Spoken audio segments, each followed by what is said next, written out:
Welcome everybody to this World Satsanga held on the 25th of July 2020 in conjunction with Kevin Moore and The Moore Show, and I encourage you all to see his YouTube channel. They call us channelers. There's lots more individuals now loaded onto the system. I think he's at level or number 68 in terms of the number of individuals he's interviewed and edited the footage for. So go over to Kevin Moore's website and his YouTube site, his YouTube channel, to see what's happening there. He's got some good stuff there. Okay, so let's have a look at the agenda for this month's Satsanga. The first is a short talk by me on what causes illness, and then we've got a lot of participants' questions. Now, there's so many questions here that I may have to use what I've got and cut them in half. So half of them may be used in this particular Satsanga, and the rest will be used as a priority for the Satsanga in August. So if we miss off some of your questions, please forgive me, but there's an awful lot come through this time, because obviously we had a gap last Satsanga. And the end of meet meditation is actually a change to the advertised, which was supposed to be a meditation to give unconditional forgiveness. This one is to help us become a great civilization. And that's come from the wonderful lady who is translating the history of God into Japanese. So basically we're going to look at that, do a meditation to help us see ourselves and move into this mindset that gives the human race the potential to become a great civilization. Okay, so let's have a look at what causes illness. Well, those of you who follow energy-based healing processes will recognise that most illnesses are created through levels of, shall we say, disharmony at higher frequency levels within our energy system that creates the human form. There are 7 energy templates that create the human form that we incarnate into, plus another 3 that are like a step-down function.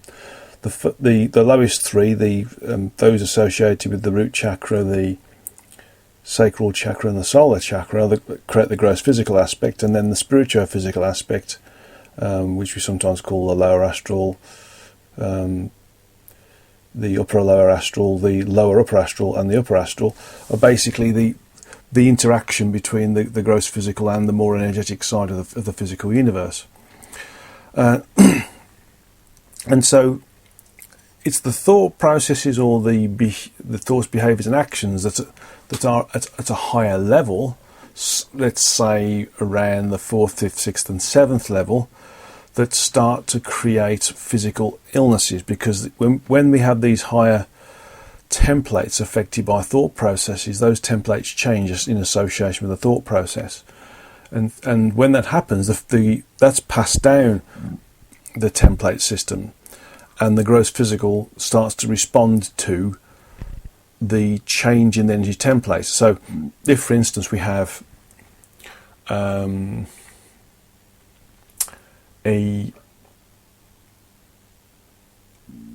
situation where we're not standing up for ourselves, and that means that we're not sort of standing up straight, or we're not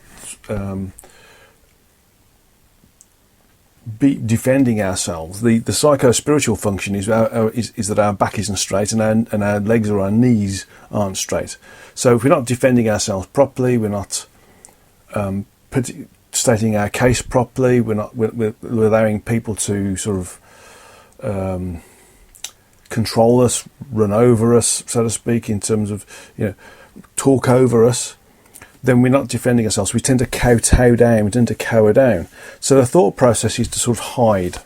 And in hiding, we try to make ourselves small. And the fetal position is one of those small sizes that we try to create. And as a result of that, the thought process of being small in a curvature state starts to penetrate into the energy templates. And so the back will start to curve, and the legs will start to bend, and so we start to get to a position where we start to become really quite hunched over, and we shuffle around. And so it's really his illnesses that are caused by our mental state. Another good example of this is stress. When we worry about something, we we tend to worry right down to the core of our being, and the core of our being in the gross physical is the digestive system, right from the esophagus all the way down to the end of the bowel.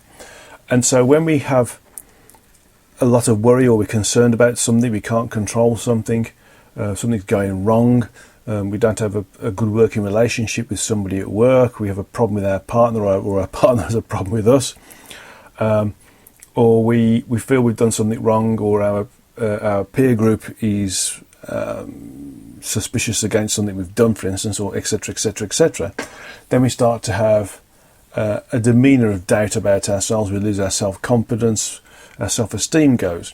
And again, so we have a similar thing. The body starts to change as a result of those thought processes. And generally, stress creates a real big problem with our digestive system, because that's the most sensitive part of the gross physical aspect of our incarnate human vehicle. So it's usual for us to get reflux, ulcers, and grumbling bowels, those sorts of things. So, and even bowel cancer. So we can get things like stomach cancer, throat cancer, and bowel cancer, other than just things like reflux or problems with the stomach, where we get the acid eating away at the stomach as well. So in essence, things like worrying also cause a big problem. So all of this stuff, all the physical stuff generally is created by a mental process, a thought process, which affects our energy templates, and then that sort of causes a domino effect down the frequencies to the gross physical. So all illnesses are really created as a function of our thought process, how we think, behave and act in our situations, in our environment, in the things that happen within the environment, within the situation, with those individuals within those different situations as well. So it's really quite important to make sure that when we do interact with others, when we do start to take on board responsibility, that we can only take on board that, or we only take on board that which we we can cope with properly. There's an old saying: it's better to say that you're going to underachieve and then overperform, rather than the other way around. So if you it's the old Scotty effect on Star Trek. If you think about it, he always used to say he was going to take 20 minutes and to fix something, and then it was fixed in 10, because he always stated something. So he was stating it's going to take a certain amount of time, and then he overachieved. Whereas if he'd have said it would take 10 minutes and then it didn't, it took 20 minutes, he'd be underachieving. And that would have caused stress. So again, stress is something where we need to understand our limitations, our capabilities, and work within those, and deliver what we said we were going to do in a timely manner at the right level of quality and functionality, in terms of whatever we're doing. So it's important to make sure that, again, we work within our own limitations. It's pointless trying to take something on board that we just to try and impress somebody and then fail. In real terms, what we're better off doing is being honest about what we can do and just doing what we can do. And if we exceed that, then fine. But if we don't, then as long as we've maintained or achieved what we said we were going to achieve, we'll be fine. So again, this is expectation. So unachievable expectations can create disharmony and dysfunction in the energy templates, which causes issues within the human form. With men, it's a good way of slowing us down is a heart attack, and Barbara Brenner makes a good point of this, because it's important to understand that men tend to stress themselves out more than women do in general, and the heart attack is the best way to do it. When we look at how we consider ourselves, we need to look at everything that we do, how we think, how we behave, how we act, and how we can interact with others. So usually things like cancers, things like diseases, things like illnesses can be avoided if we maintain a level of interaction with our environments, our consequences within the environment, and those we interact with within that environment and those consequences that are achievable. And when we move out, as long as we can make and work within those achievable areas, we keep ourselves in our level of confidence. Okay, we sometimes have to stretch our envelope sometimes to grow, but not stretch it too far. You know, you can stretch an elastic band so far and then it breaks. If you can stretch the elastic band to the point where it's not going to break but still perform its role properly, then that's the way to do it. And that's the same way with the human psyche. Basically, is that we need to understand what we can do and do what we can do at the best of our ability, and only do it in that way. And then that keeps us in a level of confidence. It keeps our self-esteem up. We don't get depressed. We don't get anxiety. We might get a little bit of nervousness or anticipation, for instance. But it means that if it's something where we know we can do it, and we do it well, or we do it to the right level, to the right quality, for instance, then we keep ourselves in a higher frequency. We've done a good job, and we continue to do a good job. And this doesn't boost the ego so much. Well, it might do with some people, but the idea is not to boost the ego. The idea is to maintain a level of confidence, self-esteem, ability, and the ability to create and progress without putting ourselves under the somewhat negative side where we've failed before. Will we fail next time? I've let somebody down. I'm not as good as I thought I was. And other people around us think in that particular way as well. So everything that causes illness is a psycho-spiritual aspect that feeds down the energy templates, causing disease and the susceptibility to things like viruses. So keeping ourselves a higher frequency by only achieving what we say we can achieve, and sometimes overachieving, but never try to state you can do something you can't do and then underachieve. So it's always better to overachieve than underachieve. Keeps us at a higher frequency because we're keeping ourselves within, not so much within our comfort zone, but within our zone of capability. And that capability also includes our ability to grow. So that stops us from becoming lower frequency. And being lower frequency also, or stopping ourselves from being lower frequency, I should say, also means that we don't affect the way in which the energy templates respond to our psycho-spiritual condition. So if we can keep ourselves higher frequency by achieving things in a way we know we can achieve, and maybe stretching ourselves a little bit, then that means that we feel good about ourselves, we feel good about our environment, we know we can potentially do more, but we don't overstretch ourselves, and as a result of that we don't create the anxiety and the depression and the concern over not being able to do what we said we were going to do, or worried about whether we're going to fail, for instance. When we've done this, we can exist in a much more coherent way, a calmer way, and again that reduces our stress levels and our anxiety levels, which also stops us from becoming ill. Okay, so illness, in summary, is a function of basically our psycho-spiritual conditioning, self-conditioning. Okay, and look out for the ego, because the ego will want us to say we're better than we are, and when we fail, we do cause ourselves problems. If all of us listening to this Satsanga stopped and looked at ourselves, we would realise that our stress is self-created, our illness is self-created,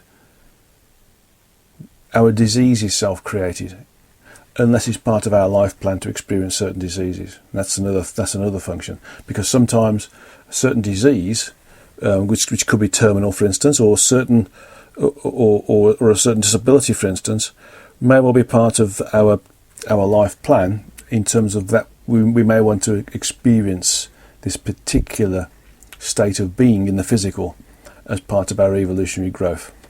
Okay. Well, I hope that helps. Obviously this is quite a deep subject, and we can go into all sorts of different avenues and directions and go into real detail.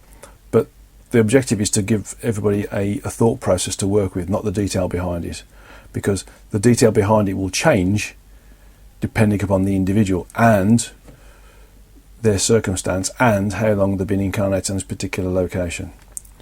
Okay, let's have a look at the questions we've got from last time. If we can go through them all, we will do, but I want to make sure we do use our time wisely, because I do want to get through this meditation, which is going to help us become a great civilization. So we've got about 5 pages of of questions, so I'm going to look at the clock and see what we get through. Okay, so let's look at the first question then. This is from BA, and it's quite a personal question actually, but one that would could be referred to everybody basically. And that is, why do I always fall asleep when I start to meditate? Is it normal that it happens to people when they start meditation? Well, basically, people fall asleep when they are tired, for example, or when they try to meditate lying down. When we lie down, we go into like a sleep mode, basically. So meditating whilst lying down is very difficult, and we do invariably go to sleep. But if we want to meditate properly, we must be refreshed, we must be rested, and be sharp of mind, so we can focus on the meditation process. If we try to do it after we've done a hard day's work, it's going to be very difficult. If we have a restless sleep, it's going to be difficult. So we need to be awake and alert in terms of our ability to focus on the meditation technique. So if you're falling asleep, it's either because you're trying to meditate lying down, or in too comfortable a chair, or is there such a thing, or you're not rested enough. Okay, next question is, what can parents with small children do for spiritual advancement? At the end of the day, even if we tried meditation, it won't go as planned. Well, basically, small children need to be attended to on a regular basis. We know this, and the only way to move forwards really is to try to share the process of entertaining the children, so that when one of you is entertaining the children, the other one can go and do the meditation and then swap over. So that's the best way to do that when dealing with children, because if you're trying to deal with them together, you're not going to be able to ever spare the time to be able to meditate. But if one of you is sort of sacrificing the meditation time to look after the children, and then that responsibility is swapped, one of you can go into and have that spare hour where you're on your own and you're able to focus on them. Next question is from HF, and there's 2 questions here. The first one is, after reading through the enlightening information contained in your book, The Curators, I'm now wondering what role, if any, astrology plays in the lives of humanity, and if it does play a role, what level of the universal multiversal construct does it apply to? It's really a generic construct that indicates over a long period of time, because it's dealt with a lot of data that people have had, that depending upon the position of the Earth in the solar system in terms of rotating around the Sun, and the position of the Sun, the solar system, within the galaxy, and the galaxy rotating, depends upon the type of personality a child will have when it's born. And this, a proper horoscope goes right down to the second. You got the day, you've got the hour, you've got the minute and the second. But it's really a generic understanding that in general people have this type of personality as a function of being born on this particular time, which is usually within a particular location of the Earth, around the Sun, and the Sun around, some within the galaxy in the way the galaxy rotates around, and the energies that affect it. So I don't really hold an awful lot of,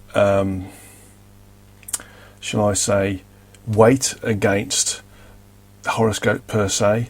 I think they're too generic in terms of how we can place them, and from what I've picked up in my meditations on this, basically it's to do with, in general, people end up with this sort of personality if they're born within this particular region of space, so to speak, and the frequencies associated with them. As we move into higher and lower frequencies, these would change, of course. So that would show you that basically the location, should we call it geographical location within the solar system, and the solar system within the galaxy, and the galaxy rotating within the universe, is is basically a way of understanding a generic function based upon what's been observed in the past.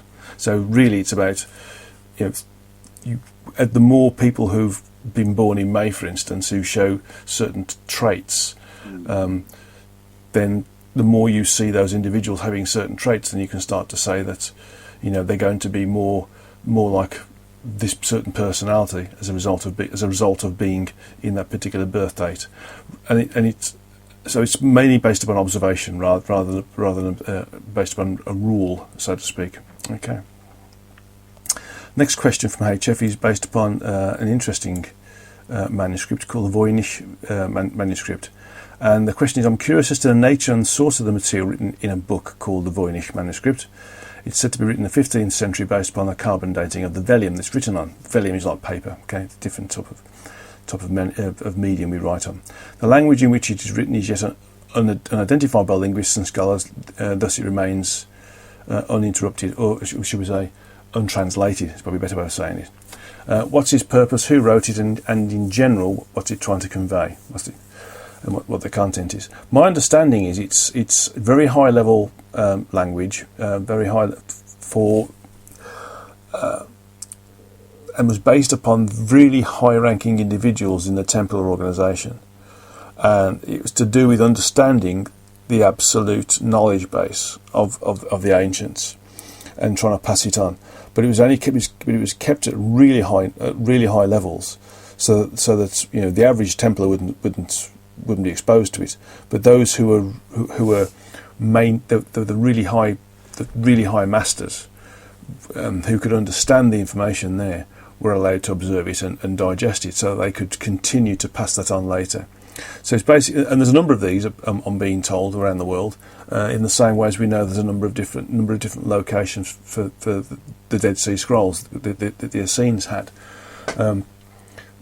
It's just that we haven't found them yet, and they all contain a similar thing. They contain ideas about technology, about civilization, and about how to maintain connectivity with Source or God or our higher selves at the same time. So it's really about preserving that knowledge, but at a really high level, where you have to be a certain level of individual within the Templars. It could even be classified as being the Illuminati these days, before you're able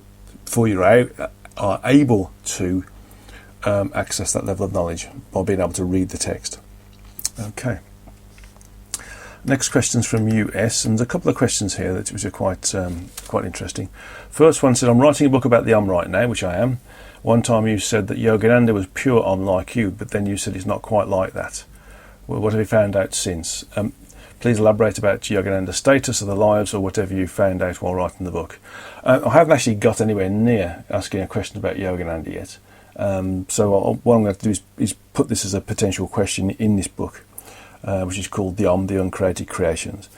And because right now I'm focusing on something as bizarre as quantum physics, and how everything has everything else as part of it. So basically every particle can be every other particle, and that's what I'm picking up now. So looking at things like quantum teleportation and that sort of stuff, and understanding the reality behind it, rather than what mankind has considered as being the functions associated with it and how it works. Okay, so that'll go into the book as a question, so we have to wait for that one, unfortunately. Next question is on bipolarism. In the case of bipolarism, are the two souls guided by one guide, or two guides, one for each soul? If they both take turns animating the body at different phases of life, do both souls have to be connected to the Tantien to be able to animate the physical body? Or can the animation be done through the soul seat alone, where both souls sentience sits? My understanding is in bipolarism, it's almost like both souls have integrated at the Tantien level. So their sentience sits at the soul seat, and the initiation of the connectivity with the incarnate human vehicle, in this case the human body, happens at the core star, and the energy that animates the body is at the Tantien. And in this instance, rather than the sentience of the second soul being in a a passive sense, a backseat passenger, for instance, just in observation mode, it's they're both integrated, and so they will both have a guide each. And in the instance when one particular soul decides to become the dominant soul versus the other soul, which may well be supposed to be the dominant soul, but they start to have a, shall we say, a little bit of a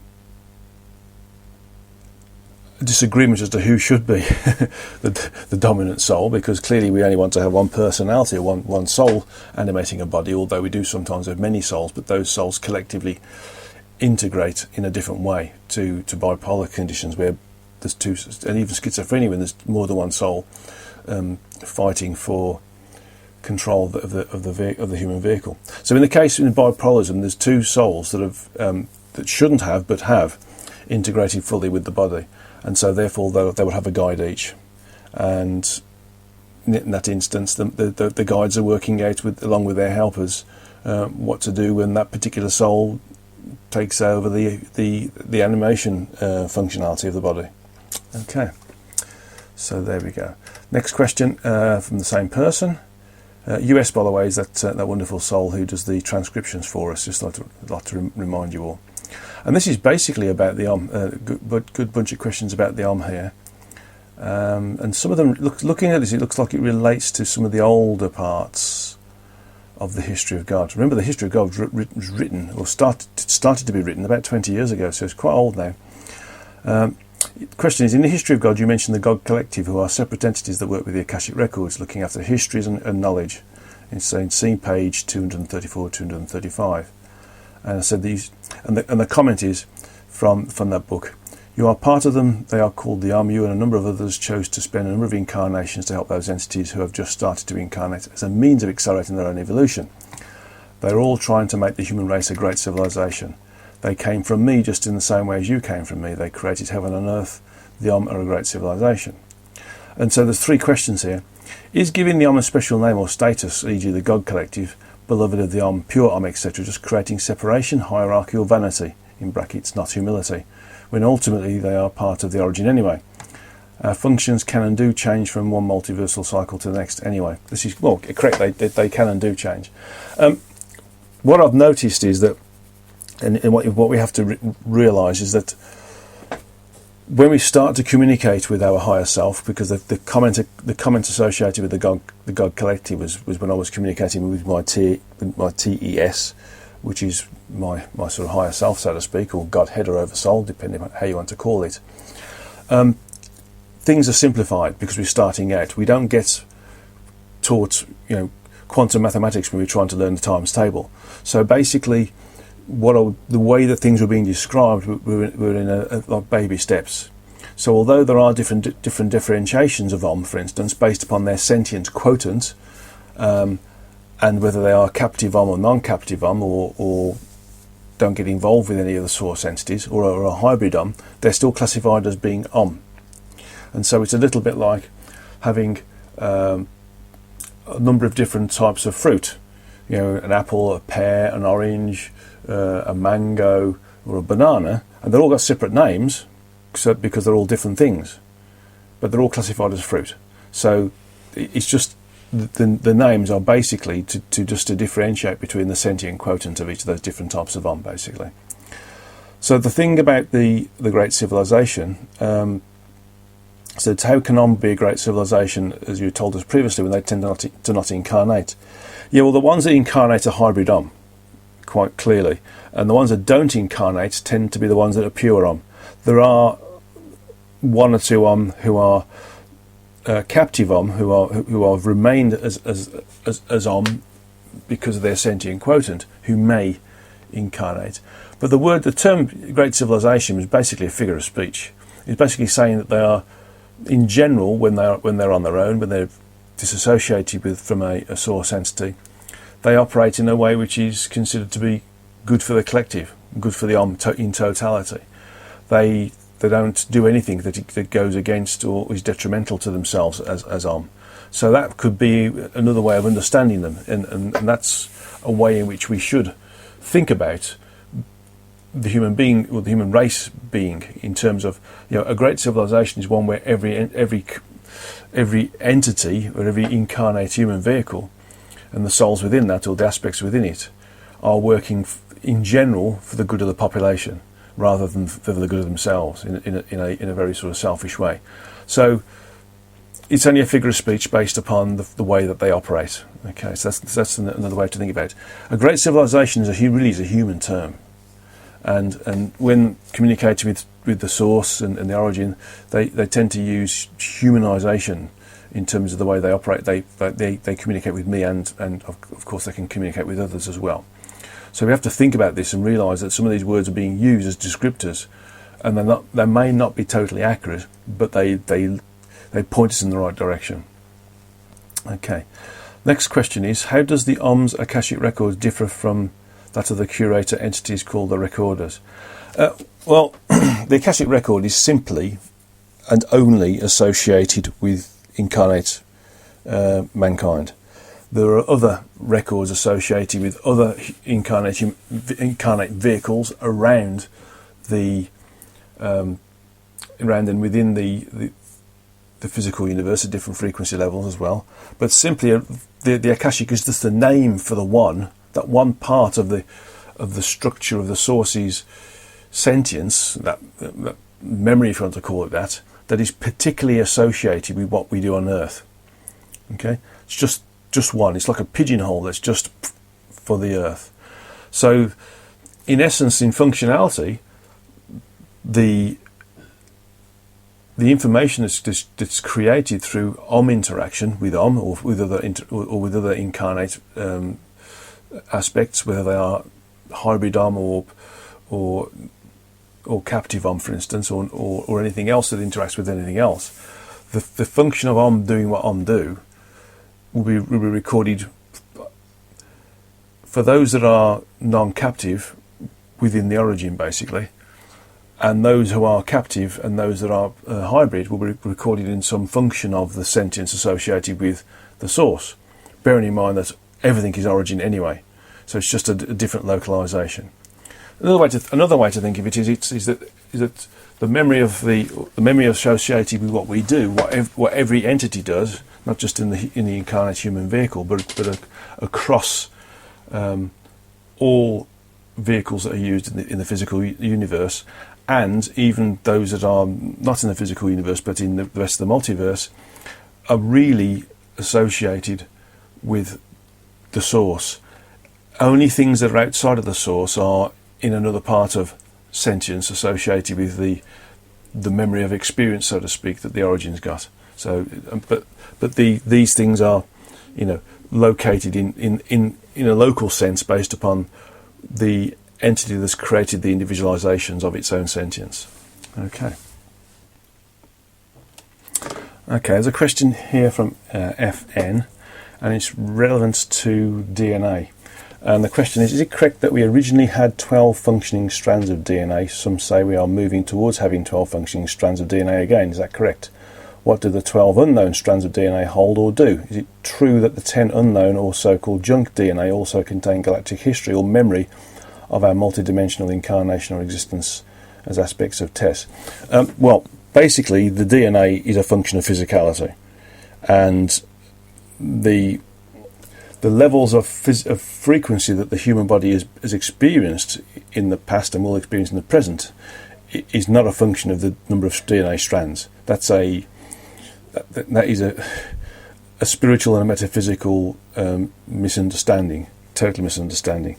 And the idea that the DNA contains our galactic history or memory of our multidimensional incarnation is also incorrect.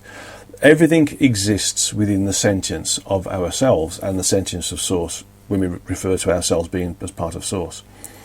And so the way in which the human form is created and the different frequencies that are involved in how it functions now is at its most efficient for now.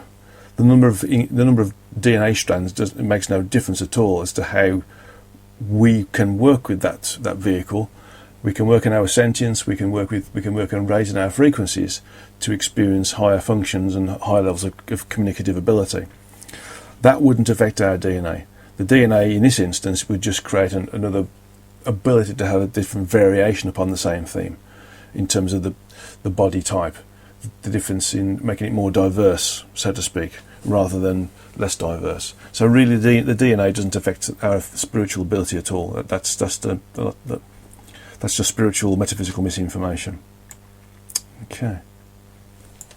I have a question here from MO. And there's lots of questions here from MO about the but these questions I'm going to pass over because, in effect, these questions and a couple of other questions are part of the questions I'm going to use for those areas within the book on the that I feel are good questions. So that these are things I probably wouldn't ask myself, but because you as the readers and those who are interested of asking the questions, I think these need to be put into the book rather than just the Satsanga. So I'm going to do that. That includes some information on source entity 13, so to speak, which is something which is a strange thing that's come out of some of the previous Satsangas and some of the work on my other books.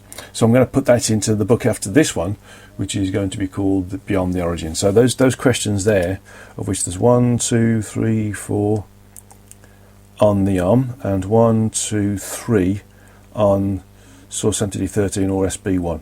So those are going to go into those two books for questions. So keep your eyes out for that book. The book on the I'm hoping to finish probably this time or towards the end of next year. It's going a little bit slower than I expected, but the information is quite enlightening. So I'd rather have it robustly enlightening than shall we say, rushed and not being as deep and explanatory as it should be. Okay, so let's look at the question from MO anyway, and this question is very very good. It says in the countryside, lots of farmers' crops are damaged by animals such as wild boars, monkeys, deers, and birds. Sometimes people catch whole groups of them and kill them. In the history of God, there's a chapter that discusses about how animals are helping humans and this planet, and if so, are there some reasons for those animals to eat massive amounts of crops? Are there effective ways to prevent those animals damaging the crops? Some people think that they are enemies, not friends. Well, basically, if we as human beings destroy an animal's natural environment, then we need to support them in some way because they're part of the ecostructure. Without these animals and the insects within them, and the flora that's part of it, we start to lose the Earth's ability to regenerate. So we need to really look at how we invade these spaces and try to provide areas of naturalness. So we can farm certain areas, but we need to be aware of the vast areas of, for instance, rainforests that we tear down, because creating crops that aren't necessary, because we tend to waste an awful lot of our food around the world, and it should be shared. We should be countries and locations around the world that are struggling should be having this overproduction so that they can also feed themselves and become nourished rather than undernourished. So that's another argument. But in real terms, we need to support those animals that we displace, and that means that we need to have islands of environment they can work in, and they can move from one island of environment to another island of environment with environmental corridors, so to speak, so that they don't need to eat the farmers' crops. Or if we have any crops that we feel are we can't pass them on to the customers, for example, we should make sure those crops are able to be fed back to the animals, so that the crops the food that they would have lost as a result of the reduction of their natural environment was also diminishing. Then we should pay them back basically by giving them some of the crops that we feel are good enough for animals to eat, but we don't totally match up to our own quality, so to speak, quality control. Okay, really we do need to be very cognizant of how we affect the environment. Animals are our friends, not just the ones that we live with, such as cats and dogs and horses, for instance. Every other animal on the planet has a role to play, part of the ecostructure, and we need to look after them. So we need to be more cognizant as farmers of how we can maintain the environment whilst also generating the crops we need to support our own population as well. Okay, we've got a few more questions here. We've got the 10 questions I'm going to go through. Okay, so first, this is from JM. On page 230 of the curators, it seems to me that the paragraph starting as cedar should be attributed to Source Entity 1 rather than to you. Before and after the paragraph support my view. Is this correct? Yes. I don't understand how they can be associated with me, but basically all the curators are a function of those entities that are in service to maintaining the structure of the multiverse. So they don't report into any other entity other than the source entity or within themselves, their own sort of interactive structures, so to speak. Okay. And the next question here is, in your discussion about the recorders, Source Entity 1 says to you, are you aware you are in the third evolutionary cycle? Later in this chapter, Source Entity 1 says that the number of cycles until the all true energetic selves become source entities is well over 100,000 million, which to me is an inconceivable amount of time for us to get there. Am I reading this right? Yes, you are reading it right, but one of the things we have to understand is that as we move through an evolutionary cycle, we experience, learn and evolve an awful lot. So when we move into the next evolutionary cycle, that evolutionary cycle becomes the period to go from start to finish of that evolutionary cycle is accelerated. So if we go back to the first evolutionary cycle and compare it to the second evolutionary cycle, the second evolutionary cycle was considerably faster in completion from start to finish than the first one was. The third one, which is where we are now, was considerably faster compared to where we were to do the second evolutionary cycle, which is unbelievably faster compared to the first evolutionary cycle. So what you start to see is we start to increase very slowly, like a logarithmic curve, from one evolutionary cycle to another, to the point where we can go through an evolutionary cycle in the blink of an eye, or less. So don't worry about these numbers, which are inconceivable from the perspective of the human being, but moreover it's about understanding that the more we go through an evolutionary cycle, the more evolved we are, the faster we can go through the challenges associated with those evolutionary cycles. Okay, good question there, thank you. Next question. Near the end of the Recorder's chapter, after telling us the focus of his sentience is not with the entities that he created to populate his multiverse environment, Source Entity 1 states that he has some small part of my sentience focused on you, and a few others right now. Who were those few others? Do they channel, write, or function like you? Do they have identities? I don't know who they are, but they are going to be people who are doing similar roles to myself, whether they are visible or covert or in the background. But certainly I'm being told they will be those people who are trying to create a different way of existing on this planet. For example, Greta Thunberg being one, and the other white children being others, and of course there's Yogananda was one of those that the source entity had an eye on as well.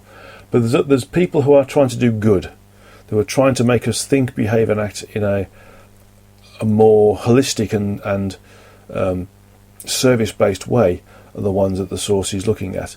Those that are going to make a difference, a big difference, whether they are very visible or very invisible. So they will do whatever they need to do. Some of them are going to be in the background, some of them are going to be qualitative teachers, and some of them are going to be quantitative teachers, in the same way as the white children are. So what I'm being shown here is that most of these that the source has got its eye on there, so to speak, or some part of its sentience focused on is going to be the white children, plus those one or two people who are doing this sort of work in humility. And we have to do it in humility.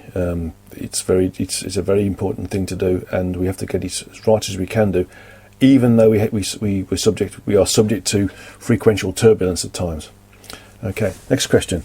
In the beginning of the interfaces, Source Entity 1 refers to any part of my multiverse and those parallel environments that could, can and will be created. What are these parallel environments that are not currently part of Source Entity 1's multiverse? Well, the multiverse has two functions, as we know. One of it is a metric for our evolutionary progression, and the other one is an environment for our experience learning and evolving to progress our evolutionary progression. But in being involved with this and interacting with it, we have choices to make, and we sometimes make choices based upon what we experience and the circumstances we experience and the individual entities that are within the environment, within the circumstance that we interact with. And so when we make a decision, we create a parallel condition, because we can go one way or another way, because we usually have 2 choices or 3 choices or 4 choices. So these parallel conditions are basically parallel localized environments, localized universes, and we can even have parallel multiverses as well. So it's all to do with how we as entities who are working within the source's multiverse create our decision process, and those decision processes individually and collectively create another parallelized environment or reality, so to speak. Okay, the next question. In the Initiators, Source Entity 1 references a very few low-frequency incarnates as having sporadic contact with us. Does this explain the supposed negative contacts that some humans have had with aliens? Yes, and there's also some of the backfill people as well, who are also not quite here, but are here, so to speak. Because some of these backfill souls or aspects are also in different incarnate vehicles, which aren't specifically human, but they can come from different locations within the galaxy as well, or in fact the universe. So sometimes we do have what we classify as negative contact, but we have to understand that some of these negative contacts are based upon our desire to work with some of these souls in these different incarnate vehicles, and sometimes they're part of our primary incarnation, where we come from, and they're just basically monitoring the human form. So if you think of it in terms of what we call as an abduction is really the same as us going into the wild, taking an animal out of the wild, taking its blood pressure, taking its temperature, and tagging it so we can track down its habits, then it's the same sort of thing, really. So we have to think of it not being negative, but mostly being misunderstood. But some of these entities are basically not of the same sentient quality as those who incarnate into the human vehicle normally, or what was normally, but they can also be the backfill entity sentience as well. Okay, so question 6 here. In The Attractionist, Source Entity 1 talks about the romantic side of attraction, which is purely a function of an agreement between aspects before becoming incarnate. I had several romantic attractions before meeting my wife, and almost had one after my marriage. I understand that she and I made an agreement in advance to fall in love and spend our lives together, but this reads like all romantic attractions are arranged in advance. Are they? Yes, basically it's not just about romantic, it's about working together. It's about us being in certain circumstances together, and maybe we have health issues that we have to work with, maybe we have certain experiences that we need to work with together to experience it properly. So everything we do has a life plan associated with it, but don't forget, the life plan is only a series of goals. It's not really much deeper than that. How we achieve those goals within the life plan and who we achieve it with is really part of our individualized free will.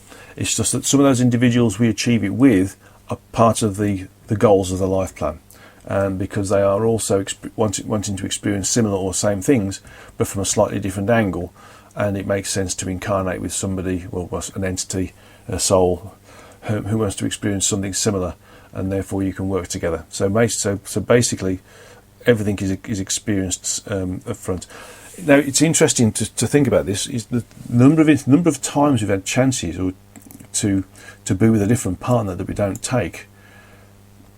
Those missed opportunities, so to speak, have been missed because our guides and our helpers have been changing our thought process or making us not make the decision fast enough because we're supposed to be with somebody else.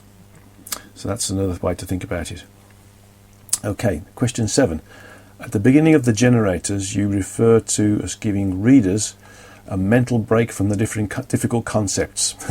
I'm probably as avid a reader of your materials as anybody, cycling continuously through your work, but I found this volume to be so dense as to no longer be of much spiritual help to me. I suspect some of your readers feel the same. So I'm grateful for your comment. Well, I have to admit that the information that was coming through was difficult for me as well. But it's to do with expansion, isn't it? Not all of us can be expansive and expand at the same rate, and that's nothing wrong with that. That's based upon our evolutionary level and that which we need to understand at a particular point in our existence. So we have to think of this not just as just spiritual progressive information, but metaphysical information as well, hard metaphysical information as well. And some of it is so far advanced that it actually can be meaningless to us until we get to a different level of understanding. So if we are finding that it's difficult, that the information is too hard to grasp, don't worry about it. Either put the book down and use it as a doorstop, for example, or the end of a bookshelf, and at some time in the future you will want to pick it up and you'll be ready for it. Or just read it and treat it as a story and not trying to absorb the information, and then the information will be downloaded to you as and when it's required. Remember, we can't do quantum physics unless we've gone through the primary stage of first understanding our times table and our arithmetic. So when we've got to the point where we can't start to think about considering quantum physics, then we're going to be exposed to those concepts and levels of detail associated with that when it's appropriate. So don't worry about it. All of you who've read the Curators who find it very hard, don't worry about it. Just read it and let the things absorb in a natural way. You will, because you've picked up the book, you've gone through the process of buying it, means that it's going to mean something to you at some point. Don't worry about with it straight away. It's a bit like learning a language. We don't always learn every word straight away. Simple words sometimes elude us and take 3 or 4 years to be absorbed in our memory set, whereas other words we know straight away. It's a bit like that. Question 8, we've got just a couple more after this. In the beginning of the Universalists, you state indignantly that there are 397 universes. What happened to the other 10 universes? A recall from another of your books. Right. In the history of God, I was told that there were 12 full dimensions, and each of these full dimensions had 3 tritaves, or 3 subdimensional components, and each of those subdimensional components has got 12 frequencies associated with them.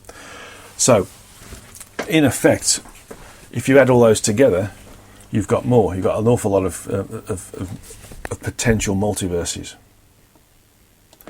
In fact, you'll find this. If you add 12 times 3 times 12, you'll get 432. But later on in the history of God, and maybe even in the Beyond the Source Book 1, you start to realise that the information I was understanding was in slight error. That the multiverse is created through 12 full dimensions, but they all work in the same way, apart from the first full dimension. So the second full dimension to the 12th full dimension behave in exactly the same way. They split it out into 3 subdimensional components that are sometimes called tritaves, and each of those subdimensional components or tritaves splits out into 12 frequency levels or frequency bands, and each of those frequency levels or frequency bands has the capability of supporting a self-contained, simultaneously occurring, not parallel, universal environment. So this is a static structure. So that's 11 times 3 times 12, which is 396 universes. Okay, 396 universes. But then I found out later that the first full dimension works in a different way because it houses all the lowest frequencies. So we get the 3 subdimensional components being split out from the first full dimension, but then it collapses back into a composite subdimension, which only allows 12 frequencies to be created because they're the lowest, because it's all low frequencies, and those 12 frequencies are all required to create a universe. So from the 13th frequency upwards, which is the first frequency of the first subdimensional component of the second full dimension, that from that frequency upwards, that's got enough resolution, so to speak, or finitude, to enable the universal environment to be created. Whereas in the first full dimension, we need all of those frequency levels because they're so low. So what we've basically got is a difference between the number of frequencies and the number of universes. So we have 396 plus 12 frequencies, which is 408 frequencies, but 396 plus 1 universe, so it's 397 universes. So that's where you start to see the difference there. And the difference is actually the difference between 408 and 397, which is basically 11 difference. Okay. So I hope that explains that. You can see the difference between the history of God and Beyond the Source, Book 1, when I'm speaking to a Source Entity 1 there. And actually, I'm quite shocked when I'm told by the Source that I was in error, basically, or found out that I was in error, because I was wondering why I was allowed to be in error for a start off. But it's all to do with, being allowed to go in a certain direction, even though it's not strictly the right direction. As long as it's generally in the right direction, then we're allowed to do it. Okay, question 9. In the Universalists, Source Entity talks about atomic particles in a steel bar that are not aligned to create magnetism, and says that when they are in the same space as an aligned bar, they feel the attractivity of the material whose particles are in alignment and align themselves to be in the same pattern of alignment that it's felt. Do these atomic particles actually feel and make the conscious decision, or all particles capable of detecting forces and making conscious decisions? That was a figure of speech. It's more like an attractive force. Like attracts like. So think of it in those sorts of ways. It's sort of more like a sense than a conscious decision, and these particles sense each other, so to speak. It's a bit like the atoms that create copper, or the particles that create copper, sticking together. An alloy can be created, but you tend to find they still clump together in certain things, but they do adhere together as well to create the alloy. So it's really about, it's a figure of speech that suggests that they are normally attracted to, because of their frequential level, particles of the same frequential type. Okay, well, I hope that explains that. They don't have consciousness as such. Although particles, every particle in the physical universe is capable of being every other particle in the physical universe. Think of how many particles there are in the physical universe, and the different frequencies as well, and the permutations of. That makes it, that's an interesting thing to consider with our quantum physics, and it's what I'm dealing with now with the with the book on the Last question. Question 10. In the Parallelism Engineers, Source Entity 1 says that the Parallelism Engineers do 4 things to reinforce some demarcation line. He gives us an example of the creation of a new fashion craze or political condition or situation. Another likely example of the work of the Parallelism Engineers was the filming by a 17-year-old girl of the unfortunate murder by the police of African American George Floyd on a Minneapolis street. The 4 policemen were fired and charged with murder, and the whole mindset and the whole world mindset was affected by this tragic incident. Is this indeed an example of what is being discussed with the involvement of the Parallelism Engineers? It's one of them, definitely. When we see things that come from nowhere, where there's no quantifiable reason for it happening, that's when we know the parallelism engineers are starting to change us from one particular localized reality to another one. And that happens when where we're going is not going to create an advantageous condition for us. They're helping us take the right steps. They're helping us realize that, we are just incarnate souls in a vehicle that we experience in this particular planetary location within the physical universe at this particular frequency, and that's it. There should be no discrimination as to where we're born, what particular version of human vehicle we're working with. Everything should be the same. We should be having the same educational capabilities. We should be, irrespective of where we are in the world, by the way. We should be having the same ability to exist and live. We should have the same remuneration capability. We should all have the same ability to exist in a home that is of a similar quality worldwide. There are other humanoid versions around the galaxy and around the physical universe. When we start to see these other body types, probably not in our lifetime, so to speak, because they're already here, but we're not thinking, behaving, and acting in the right ways, in the right ways that allow us to advance up the frequencies, to ascend the frequencies yet. We will start to be exposed to these different versions of humanoid condition. Just as an example, off the cuff, just look at the different humanoid versions you see on different science fiction films. It's part of the education for us. But if we're worrying about or discriminating against somebody's skin, ethnic location, thought processes, religious context, then how are we going to cope with the other variations upon the human body theme?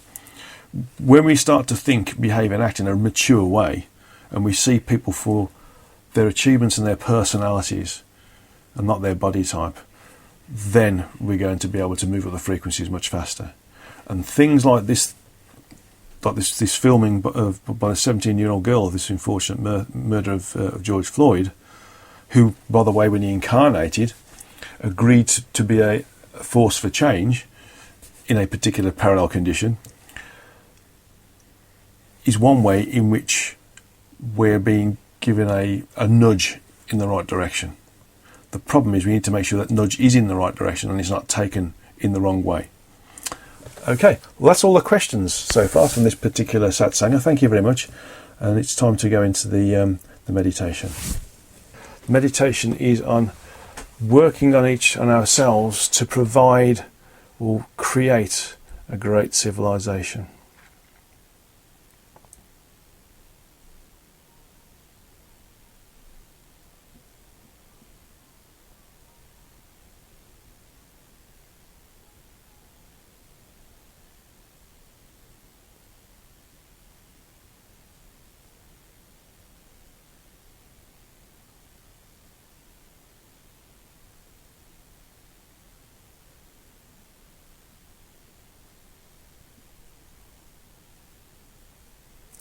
So let's just sit in our chair with our back straight, feet flat on the ground, palms uppermost on our upper thighs, eyes closed eyes, vision focused on the origin of the third eye, which is in between the two eyebrows and above the bridge of the nose. And let's just relax a moment. Let's just remove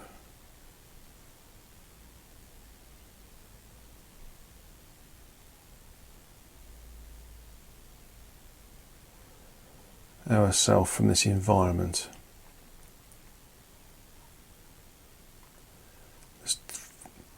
Just allow yourself to be sentient.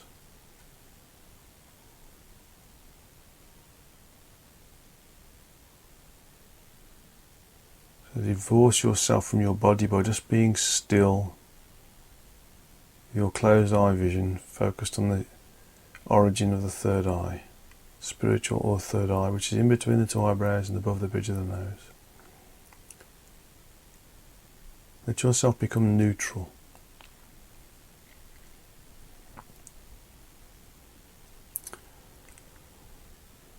What I want you to do with this meditation is to visualize or use your mentally spoken words to achieve the same things.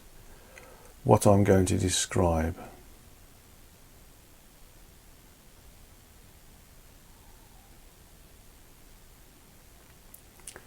Visualize a time very close to where we are now,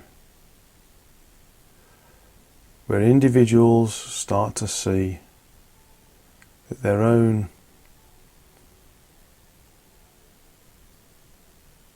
position in this world shouldn't be individualistic. shouldn't be selfish.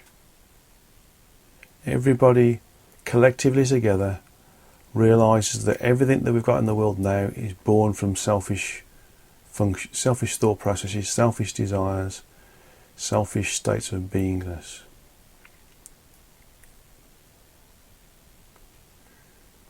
Yes, it gives us different levels of existence in this particular incarnation, different levels of affluence, different levels of materialism, different levels of status, different levels of remuneration, different levels of being able to feed ourselves and clothe ourselves.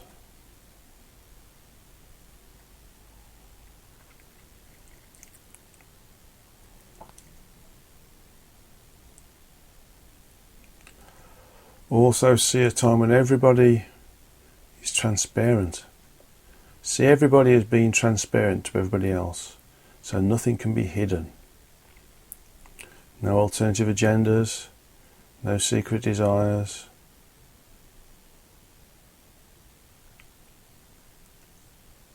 No desire to be better than somebody else that can't be seen. Everything that we do is seen and understood by everybody else.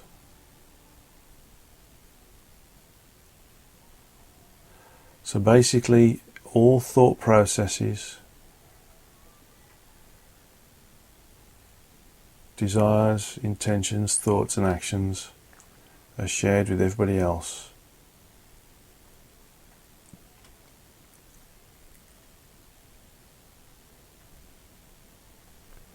So that everybody knows what it's like to be everybody else.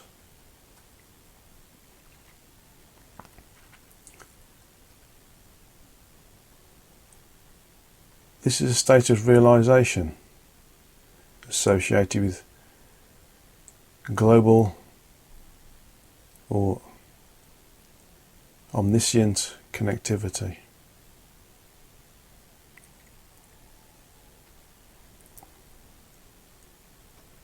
See this leading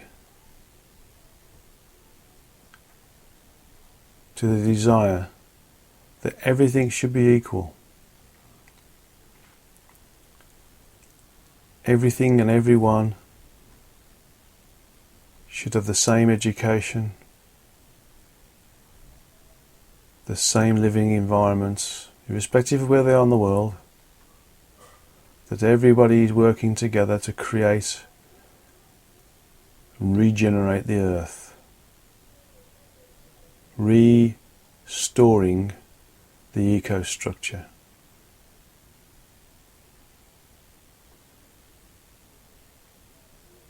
Everything that is created, everything that is manufactured with the environment in consideration. We don't over-create, we don't over-generate, we don't over-manufacture. Everything is done with a specific lifetime, so it can be used and for as long as possible, therefore reducing the need to over-manufacture and bring in new models and new types or designs. Everything is adaptable.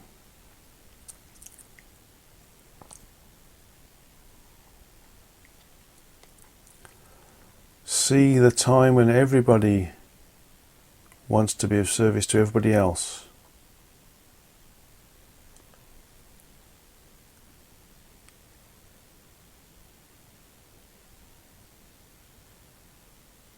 That level of service creates a condition where everybody wants everybody else to live in the same way that they do. Not in a bad way or a good way, but in a neutral way, where everybody has enough to be comfortable. Nobody's starving. Nobody is able to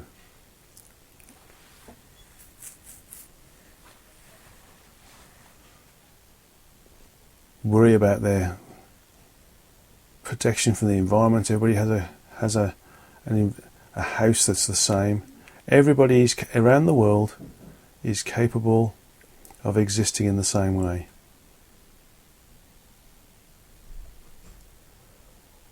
All profits from businesses are used to create in a philanthropic way.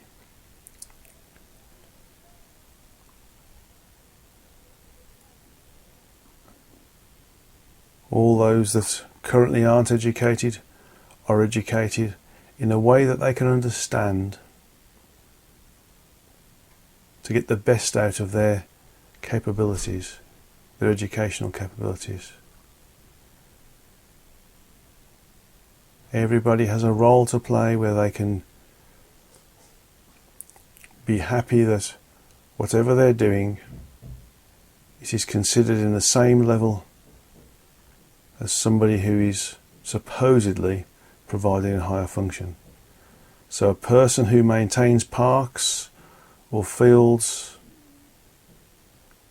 or makes sure that the environmental is clean, the environmental condition is clean, is considered in the same level of importance as somebody who is a doctor and repairs human bodies that have been in accidents or transplants faulty organs.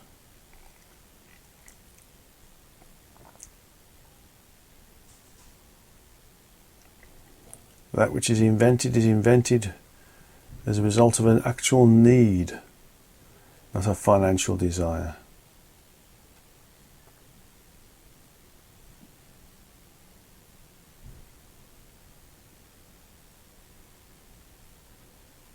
See everybody feeling free by not needing to strive to be this or be that, because they're happy to be whatever they are good at doing, and that provides a service, not specifically where they are, where they were born, where their family was, but where it needs to be. So there's an equal level of resource with an equal level of expertise all over the world. See people realising this, desiring it, wanting to be part of it.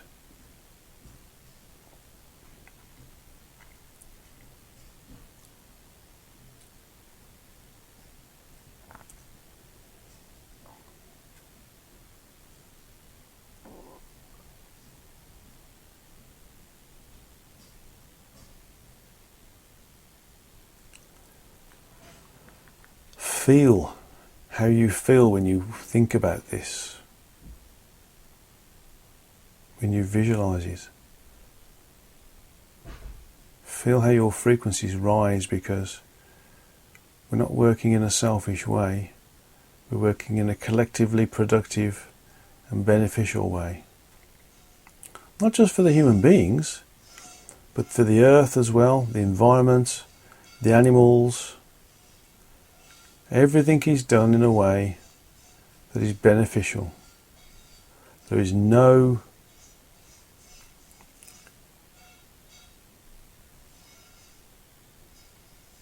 abuse of animals, there's no abuse of land, there's no abuse of forests.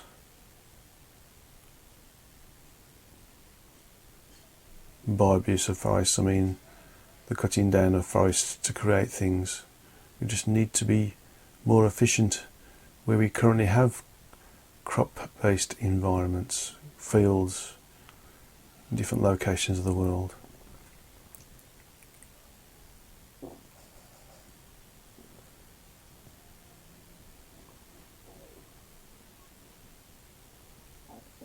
Visualize a point in time where everybody is content, because everybody is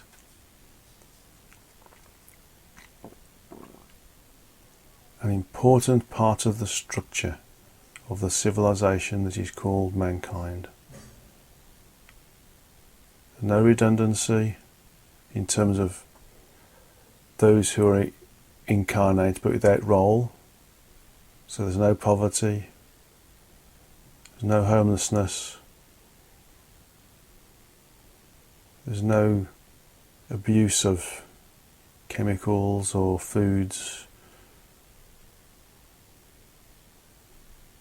no need to escape. Everything and everyone is transparent.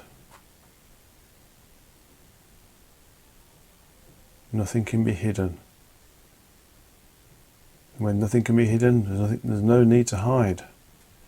Just exist in a state of oneness with everything and everyone.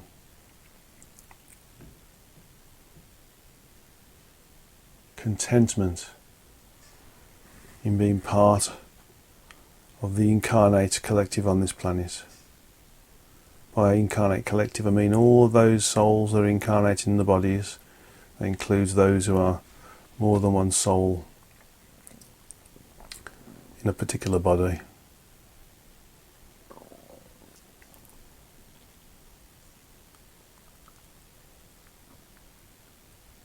Everything and everyone has a place, a function.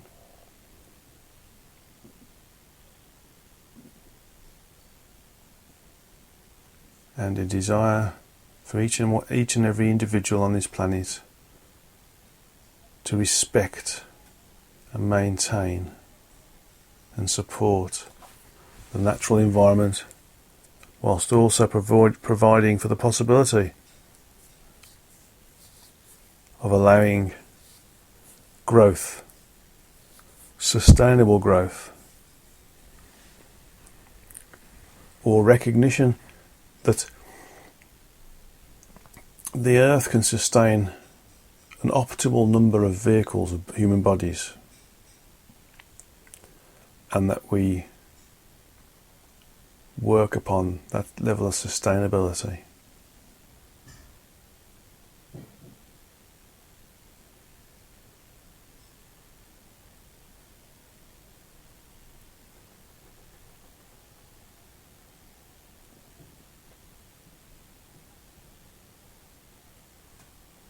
Visualize a time when we cherish the earth properly. We don't say that we do cherish the earth and then pollute it.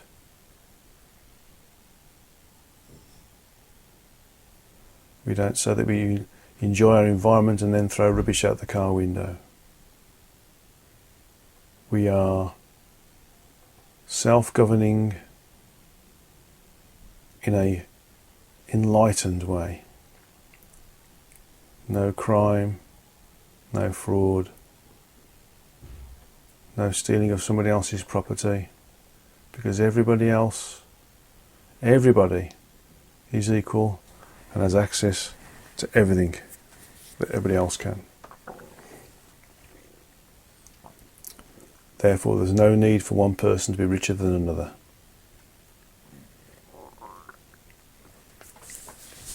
Feel how this is. Enjoy the feeling of contentment, collaboration, community, and communion.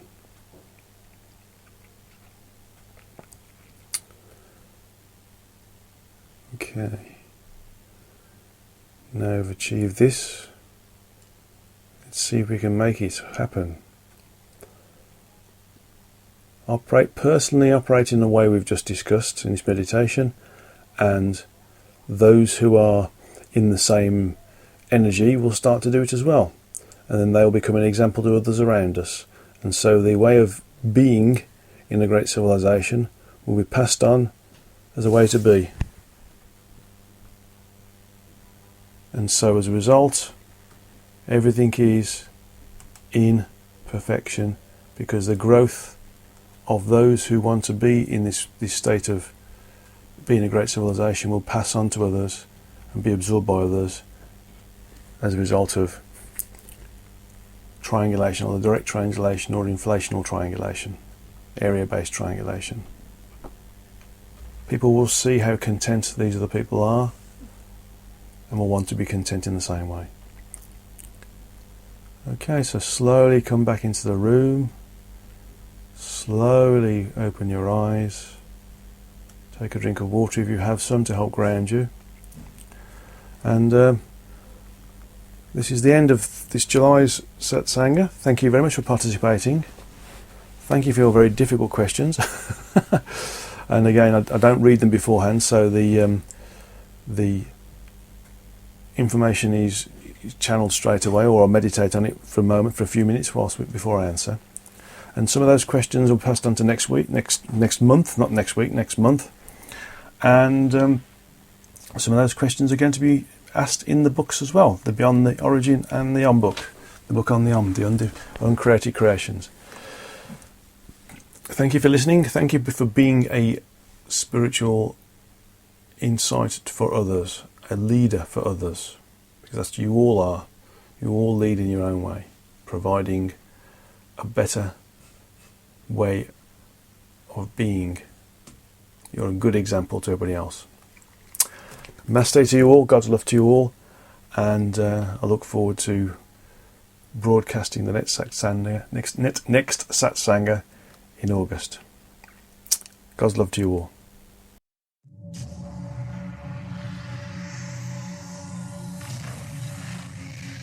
Did you see the aliens in Crete?